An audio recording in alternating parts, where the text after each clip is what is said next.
rolling, Al. Go ahead. Okay, very well. The information I'm going to pass along is by way of an explanation of how we are modernizing the handling of emergency communications, welfare traffic, and administrative traffic in the RRL field organization through the integration of the efforts of the National Traffic System and all of its manual nets, the National Traffic System Digital, which are the folks who run the radiogram NBOs that forward radiogram traffic across the country in parallel with the NTS to be downloaded by digital relay stations and delivered into local sections for delivery to addressees. The NTSD is also active in assisting with the forwarding of radio email as needed, coast to coast, radio all the way. And thirdly, the ARIES organizations in all of our sections.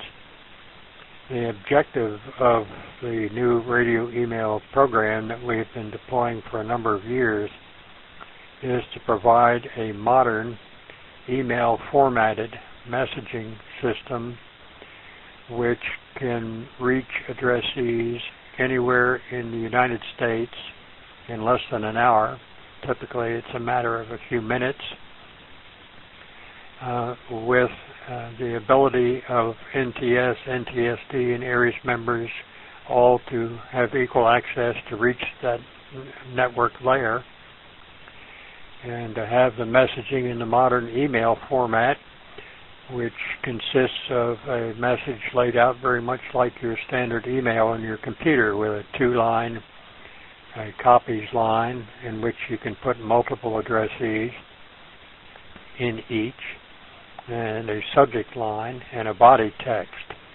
In addition, the radio email format that we use can accept attachments such as text files, document files, and image files like GIFs and JPGs, etc. So what essentially we're providing with this new radio email layer is a universal communications network for emergencies that can operate independent of the infrastructure nationwide and provide email type service in terms of the message format and attached forms such as ICS 213s, etc. that the government has a certain liking for these days. And to be able to get those messages to any client on the radio email layer anywhere in the country, and also through the mechanism of the network address messages to addressees on the public internet as well, mixed in with the client addresses you might choose to put in such a radio email. And those messages are picked off the network and put onto the public internet by the central message servers of the WinLink 2000 system to enable us to converse with public internet addressees as well. I'll explain how that comes into the emergency communications picture a little bit later. But first of all, in talking about our communications, we, of course, began many decades ago using voice and CW to transmit messages of a tactical nature between stations. But most officials that we serve in agencies, both government and non-government, like formal messages of record, which have to be written down, and that can be transmitted easily using the radiogram format that you're all familiar with, used daily in the NTS and NTSD, which consists of a preamble, an address including a city, town, zip, and a telephone number and or email address. And those radiogram messages, which are basically text messages that only permit capital letters, figures, and slant bars, to be sent around the country by NTS and NTSD. And, of course, in later years, packet radio was introduced, and there are a large number of variations on how packet radio is used, but packet radio essentially allows an operator with a computer, a TNC, and a radio to send digital packets consisting of frames containing their identification, checksums, and other info, and then text messaging embedded in the message part of the packet. And those packets are then sent to a station to whom you have made a direct connection. And as each packet is successfully transmitted and acknowledged, subsequent packets are transmitted until the message is complete. That, of course, is an automated form of carrying text forward from one station to another. And if it's a forward error-correcting packet system, chances are the characters will get through unscathed with a high degree of accuracy and low error rate. But it still requires that you make a direct connection to a particular hub or a particular station recipient in order to pass the packets. And there are variants of that are far more complex, such as FlexNet and others, which form linked networks of stations connected together through nodes. And nodes are accessible by individual packet stations who connect to stations at those nodes, and their packets are then passed along a backbone that connects all the nodes together until the packets get to the station to whom they are addressed, or to which they are addressed. And then there are a number of other special applications for local work like FLDG and straight, ordinary, old-fashioned packet, and so on and so forth. They generally have several limitations that are of considerable importance here in our planning. One is the necessity for a point-to-point connection, and in some cases the inability to carry binary attachment files such as document files and images and so forth. Some do, some don't. And all of that we have attempted to correct by using modern email messaging network theory and the use of the WinLink 2000 system, which implements that network theory such that stations anywhere can connect to the network and send a radio email message to an addressee or multiple addressees, including some on the public internet. And those messages are uploaded through gateways or over the internet at the operator's choice. The gateways are set up around the country on packet radio, HF WinMore, which is a sound card implementation of Pactor, and Pactor 2 and 3, which is a special modem used for very efficient high-speed HF connections between gateways and users around the country. Any station on the WinLink 2000 network can originate a radio email message with one or more addressees, connect to any gateway station in the WinLink 2000 system, and their message will be posted on the central message servers, which are spread throughout the world and mirrored so that any one can handle the entire network if one or more of the others fail. And that message is then available for a station who checks in, who happens to be one of the addressees. It does not matter that that station check in through the same gateway or via the internet, HF WinMore or HF Pactor gateways, because the central message system will recognize his client identification and send his mail to him. This is much more like an email service in that you connect in to your email servers through an internet service provider and post your mail for anyone else in the country on any domain. And when they send a reply back to you, it eventually works its way to your local email server and is available for you to download when you connect and check for mail. And you can set your email program to do that automatically if you like, or manually when you choose.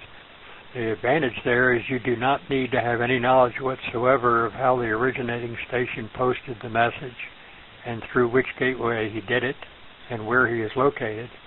You can collect your mail from the system anytime you check in via the internet, packet, or HF radio, and you will get your mail. You can see this has significant advantage in your local sections where being able to reach another digital station by direct connection may not be possible. Either he's not given access to a FlexNet kind of a backbone, or perhaps not even a direct connection is possible because of limitations in your radio horizon. The advantage of the WinLink 2000 system is that any operator who can connect to the WinLink 2000 system through the internet by packet or HF through any of the gateway stations can originate mail, and the recipients likewise can connect to the WinLink 2000 system by any means that they have available to them, and they will get their mail. And that's almost virtually real time. As soon as you upload a message to the WinLink 2000 system, it's ready within moments to be downloaded by the client when he checks in for his mail.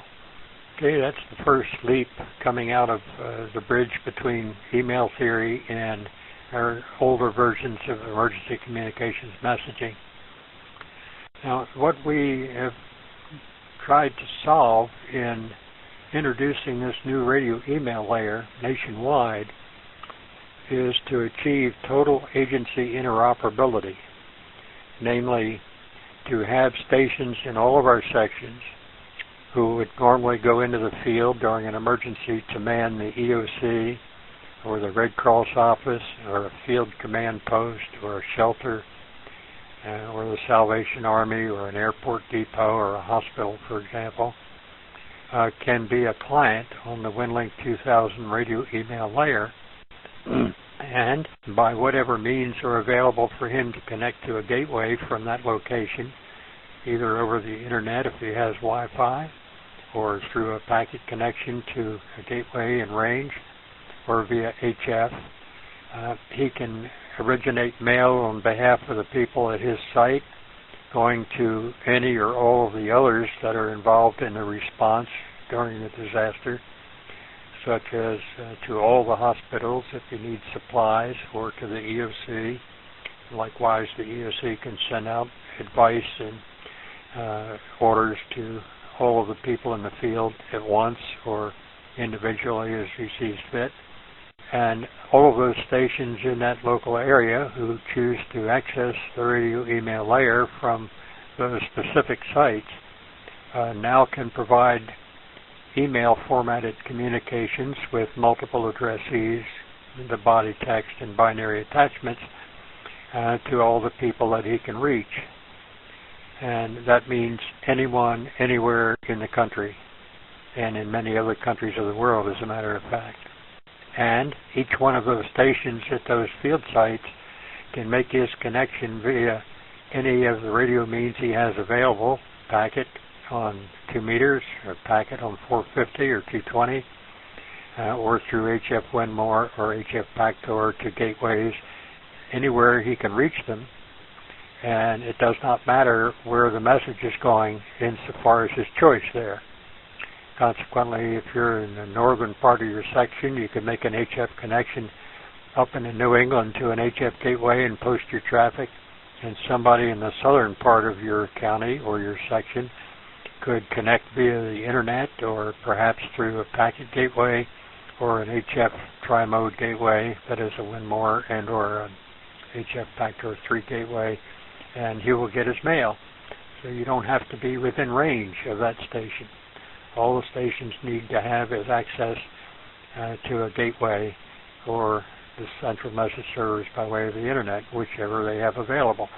That immediately allows a different kind of topography and design for your system. No longer do you have to worry about direct point-to-point connections or having access to a common backbone. And that's a great advantage, particularly where large geographical areas are affected by a disaster.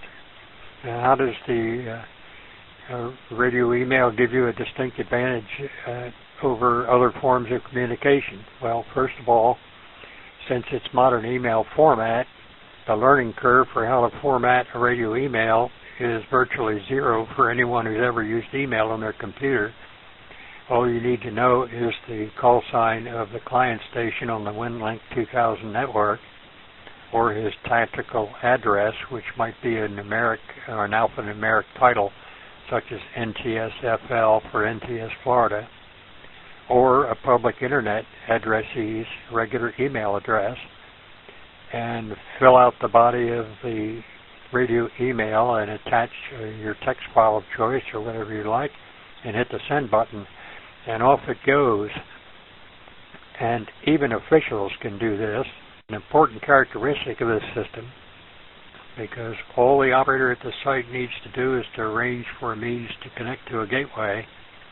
Once that's accomplished, the officials can create their own messages and connect to AirMail or PackLink client software directly from their own computers, the floor network of the EOC, or through a laptop sitting next to the area station linked with infrared or through an Ethernet cable, etc., or Wi-Fi for that matter.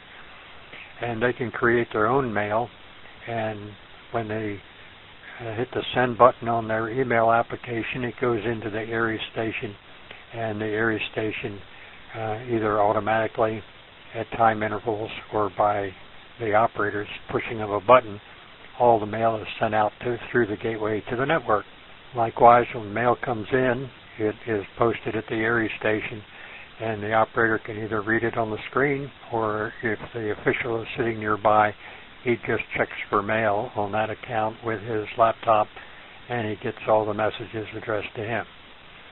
In addition, using the radio email format and this automated connection to the gateways, if you stop and think about it for a minute, you can now move large volumes of traffic, that is messages, without the need for any intermediate relaying manpower whatsoever. That means no nets and no relay stations are required to actively participate in your sending and receiving your mail. That dramatically relieves your EC and your district EC and your section EC from severe manning problems when manning is already hard-pressed during an emergency and fewer people are available to serve. The central message server systems servers are located here in the United States, in Canada, Australia, Germany, etc. And they all are connected through the main pipes of the internet and do not rely on any of your email servers.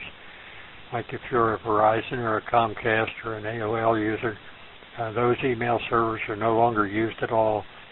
In fact, if you wish to connect to WinLink 2000 over the internet, all you need is an internet connection.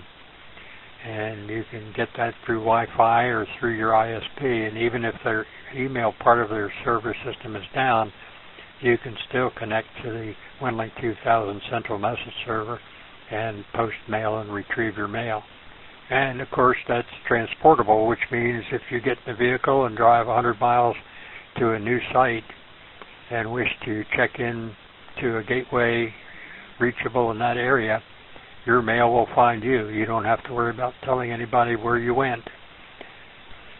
In a moment, I'll get to what happens during infrastructure loss, which is quite amazing with the radio email system. Consider that a shelter operator using this radio email layer now has the ability to send modern email formatted messages, either prepared by his customer's official on site or himself, to the other stations in his local WinLink 2000 radio email domain, or anywhere else in the country, or anywhere on the public internet from his shelter location or his EOC, and be able to receive mail without relaying manpower.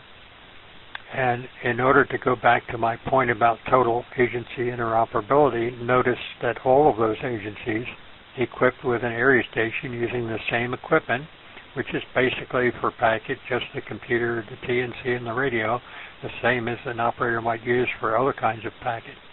He can now send radio email for that official and receive radio email for that official, and on their own computer or on yours to look at, without the use of intermediate relaying manpower. This is a very powerful tool for operation for officials in a disaster area, like areas affected by Sandy, for example, where it's possible many repeaters and digipeaters and even FlexNet resources may have gone down temporarily or for a long period of time. Stations throughout an area like that could still use HF Win More or HF Backdoor to access WinLink gateways outside of the affected area in eastern Pennsylvania and Maryland and all where the internet was functioning just fine, thank you. And those gateway stations would handle all the mail for those stations. And, of course, since it is radio email format with binary attachments, the officials who like to use these days forms like the ICS 213 or supply forms, ICS 205s, 209s, etc., in text form, they can, or even in doc form, as long as they're not in interactive formats, can be attached to your radio email and sent out so that officials at the EOC can send ICS 213 messages attached to a radio email to the various hospitals or shelters or whomever they wish. And the ICS 213 will be recovered intact at the other end, just like the originating official or amateur typed it in. Now, that's the general layout and objective of the radio email layer, to provide total agency interoperability everywhere in the country with multiple connection opportunities on both packet and HF radio to give you the ability to reach outside of disaster areas as necessary to post mail in the network. What happens when the infrastructure fails?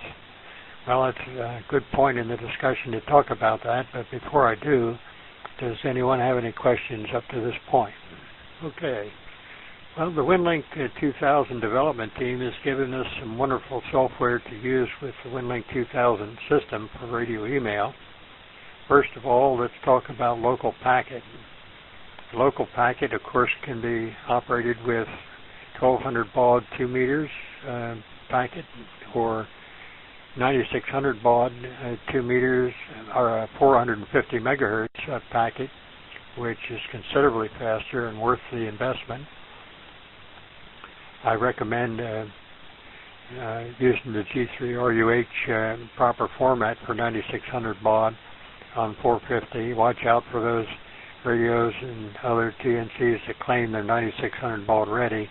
If they don't really use the properly smoothed digital waveform 9600 baud format, the error rate will be much higher and the range will be much shorter therefore.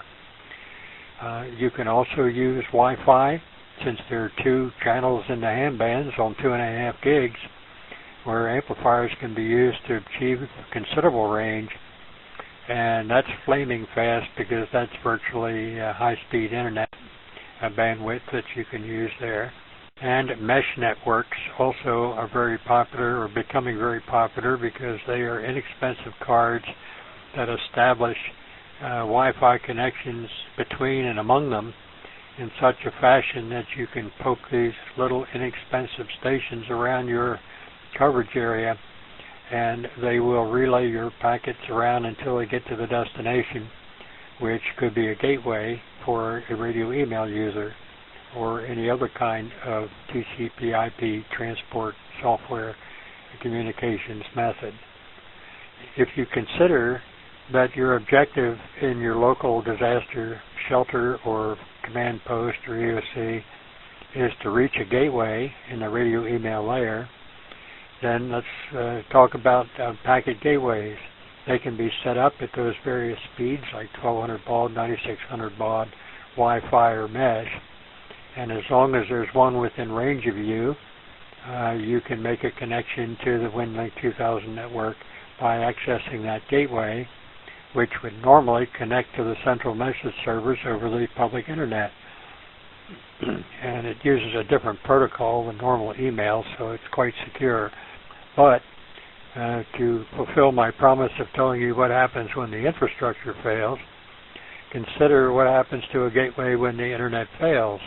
It suddenly becomes a station with no connection to anything except you, and you're trying to connect to it. Well, there is a solution to that problem that's been engineered into the gateway software. It's called the RMS Relay module, R-E-L-A-Y, and it runs on the same computer with the gateway software, and it has a very interesting attribute. Anytime its internet connection to the central message server fails, it automatically, without any operator intervention, switches to a fully automatic email server for all the clients who connect to that gateway. So consider in your county, if you're lucky enough to be able to cover the whole county with one 2-meter station running the RMS packet software with relay, then all of your clients who go into the field in your county can continue to send email to one another whether the internet is working or not. When the internet's working, your messages go to the CMS and they can be picked up by anyone in the country anywhere. When the internet fails, only your local clients can send email to one another. That alone is a great breakthrough in technology. However, you have not lost your connection to the outside world, because the RMS relay module has an output side which can be connected through a Pactor 3 modem, one of the SCS modems, to an HF gateway anywhere else in the country, and all of the mail that you wish to send outside of that local domain can be passed over that Pactor connection to the outside world, and incoming mail can come in as well. So the RMS relay becomes, when the internet fails, an automatic message server for all of your local connectees, but also has a path through Pactor 3 elsewhere in the country to restore your connection to the outside world.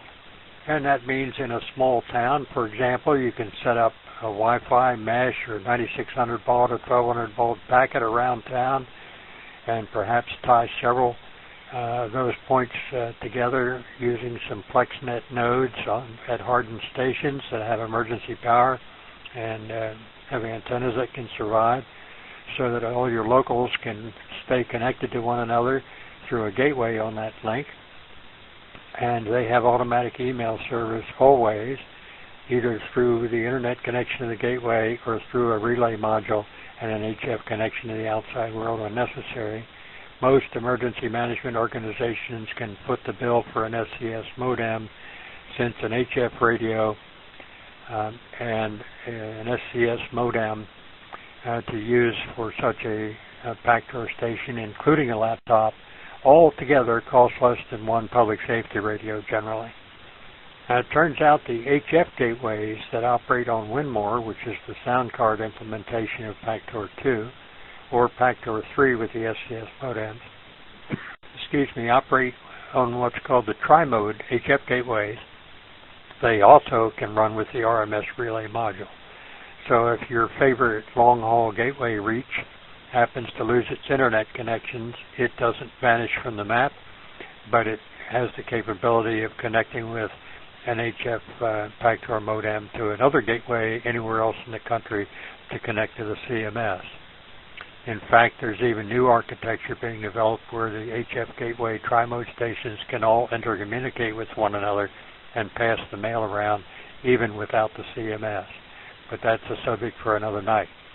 Consequently, if you can now imagine putting all these things together, that if you have in your Aries domain a number of specific sites that need to be served, government and non-government, EOCs, shelters, etc., and hospitals that all need to talk to one another, all you need to do is to put an Aries station there with a computer, a TNC, and a radio capable of reaching your gateway, either 1200 baud 2 meters or faster, and let the officials, or you can type the messages for them if you prefer, let them all converse with one another to their heart's content. The learning curve within amateur radio and within the official community is virtually zero, since messages are in the email format and there are no restrictions on what you can type into the body text of a radio email, unlike a radiogram. However, what about the NTS and NTSD? Aha, you say. Well, we've provided a bridge between the radio email used by Aries stations in the field and the NTS and the NTSD. The NTSD, of course, is a fleet of HF Pactor-equipped MBOs, or mailboxes, that can send radiograms back and forth across the country, automatically routed, until they get as close as possible to their delivery destination.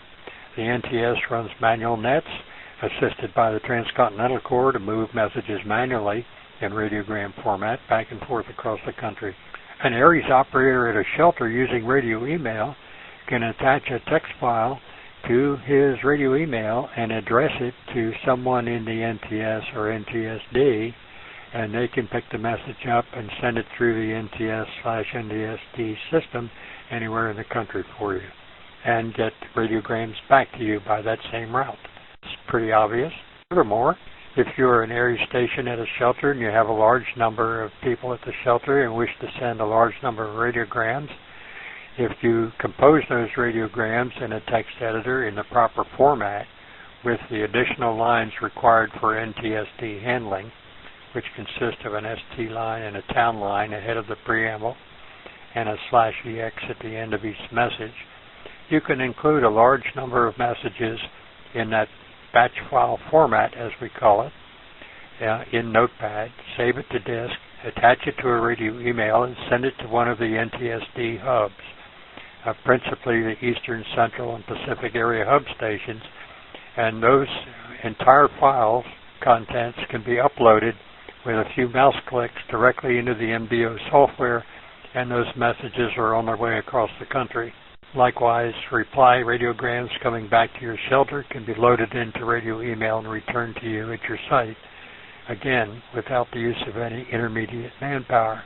But there's an additional fringe benefit. You're a shelter operator and you're used to handling radiograms. Hopefully all your areas people are trained in NTS operating skills and message formatting and handling. But perhaps, if not, there's another alternative that ought to be obvious to you right away, and that's the fact that if your shelter operator can reach the WinLink 2000 system, and by connecting to a gateway, he can send an email to the victim at the shelter's loved ones at their public internet address if it's out of town or across the country somewhere. That message will go hands-off into the gateway to the CMS and right onto the public internet, and their loved ones can respond directly back to them, and therefore you can send email for those people at the shelter directly to their loved ones, provided there's internet service where their loved ones happen to be. That's a nifty service that I'm sure they would love to have had in New Orleans and in other places affected by the major Gulf storms we've had in the last 10 years. And in fact, in the Houston area, a good bit of that was going on. Now the shelter operator has several options. He can send radio email for victims. He can send email formatted messaging for all the clients in the area in the EOC directly to and from.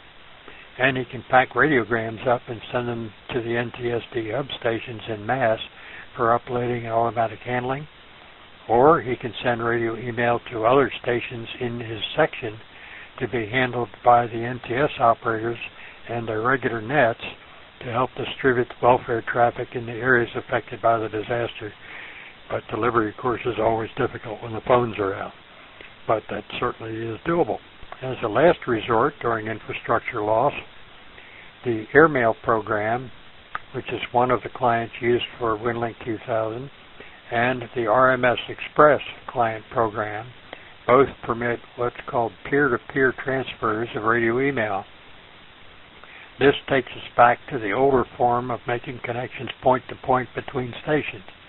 If you're at a shelter, for example, and there's a packet station somewhere in range, but he's not a gateway or on the WinLink network, you can still make a direct connection with him, and if he has the same client software, that is airmail on each end, or RMS Express on each end, you can put a message in the radio email format into your outbox, and when you connect to that station, if that message is addressed to him, it'll be automatically transferred to him, and vice versa. So that's called peer-to-peer transfer. And in order to provide a backup to the entire WinLink 2000 system, our NTSD digital coordinators for the three areas have arranged to provide for radio email peer-to-peer transfer coast to coast as necessary to provide radio email service during a national emergency where the infrastructure throughout the whole country is down. Any questions so far? Okay, so in summary, without adding equipment far more complex than the average operator for a packet would normally use, that is a computer, a KPC3 or a CAN, and a radio, can access a gateway station either on packet or through a backbone connection to a gateway, or use a sound card and an HF station to connect via Winmore to a gateway, or use the SCS modem, which is faster and more robust, to make a connection to an HF gateway. And whether the infrastructure is up or down, he can still send radio email anywhere in the country, virtually real time, coast to coast, without having to use intermediate relaying manpower or training a lot of folks in how to format radiograms. But the radiogram service is still included in the process and is available should you have any messaging which does not have a client address or an email address to use in routing it through the network.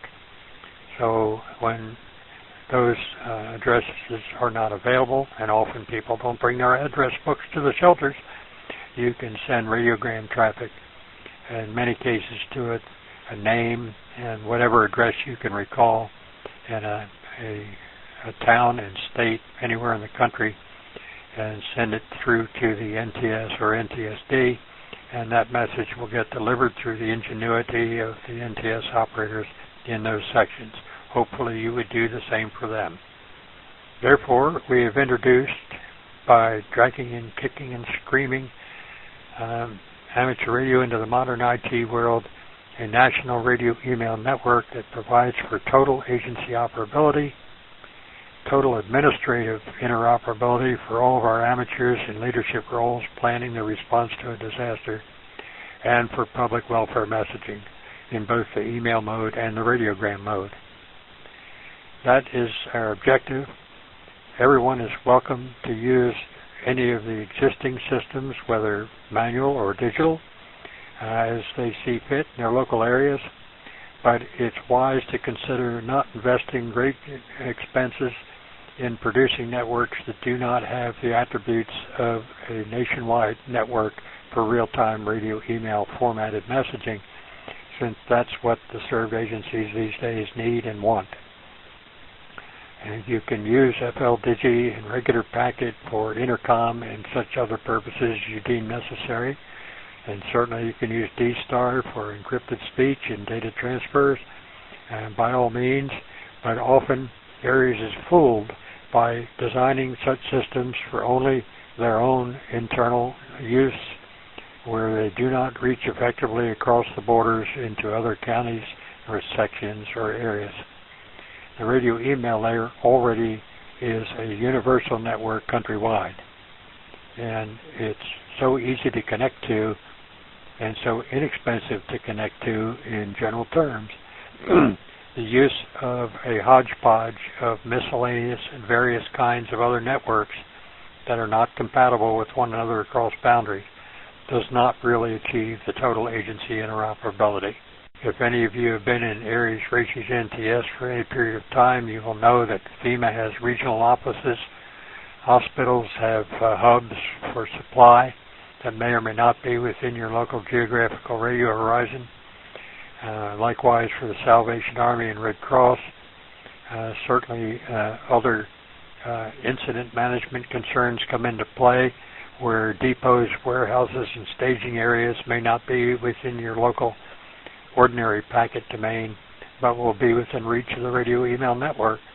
And all of those people are included on the network, so long as the area stations are capable of deploying a connection to gateways at the sites required. That's about $25 worth. Some say maybe more like 25 cents worth. Fred or Roger, any questions? Okay. It appears that my microphone is working properly now. No, very good. Very informative. I wish I could have written faster and written more down, but I think I have some good information here, and I think I have a better appreciation for how this system works. So now I need to learn how to use it more. So that's what I'm going to be working on. Back to you. All right, very well. Fine business, Fred. Thanks for the kind words. And I'm about to put in the URLs for the guidance for the radio email layer, as well as for the WinLink 2000 network. And if you give me a moment of dead air here, I'll post those in the text box for you to stand by. And Fred, don't worry, you have someone here who is going to guide you and carry you through the whole process. Okay, very good, Dave. I appreciate that. And, we'll be looking forward to getting more URLs and links and so forth to learn how to use it. Thank you very much.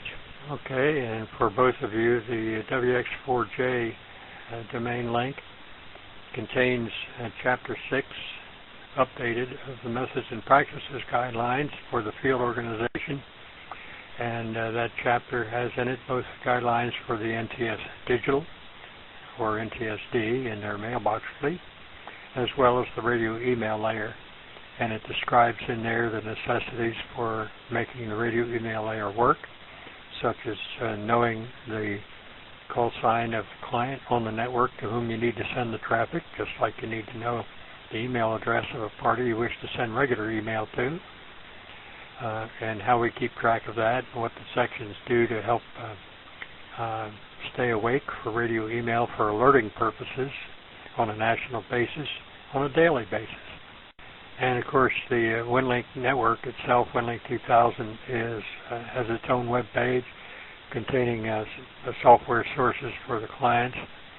And the only one I haven't put on there is the software source for airmail, which is I think if you go to airmail.com, it'll take you to the ham, or you can link to the ham page on there. Dave, you have Jim Corman's cyber link handy. I don't have it in this open file to post on there, but you can give it to Fred or Roger at your pleasure.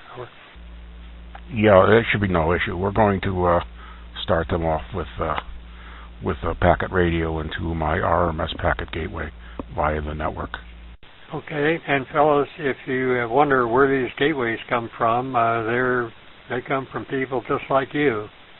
And if you'll get together in your counties and sections and look around at the radio horizon and decide where gateways ought to be, so that Aries clients deployed to the various sites you need to cover can reach them, you can obtain the RMS Packet Gateway software and even HF Tri-Mode software if you wish to establish an HF gateway through the WinLink team, WinLink development team, and register as a certified gateway station. They will give you the software with automatic updates and help on installing it and getting it running. A gateway station only needs a radio, a TNC, a computer on which the RMS Gateway software is loaded, along with RMS Relay, and a connection to the public internet. And you can put up gateways around your area to provide the coverage you need, or use expertise like Dave's to access a gateway by way of a FlexNet backbone or some other backbone using FPAC or ROSE, the old packet node switches. Over. Well, thank you, Sarah. Okay, any more, or can I stop at this point? Oh, that was all for tonight. I think the machine said deposit node 25 cents, and I don't have a quarter. That ought to do it for a while.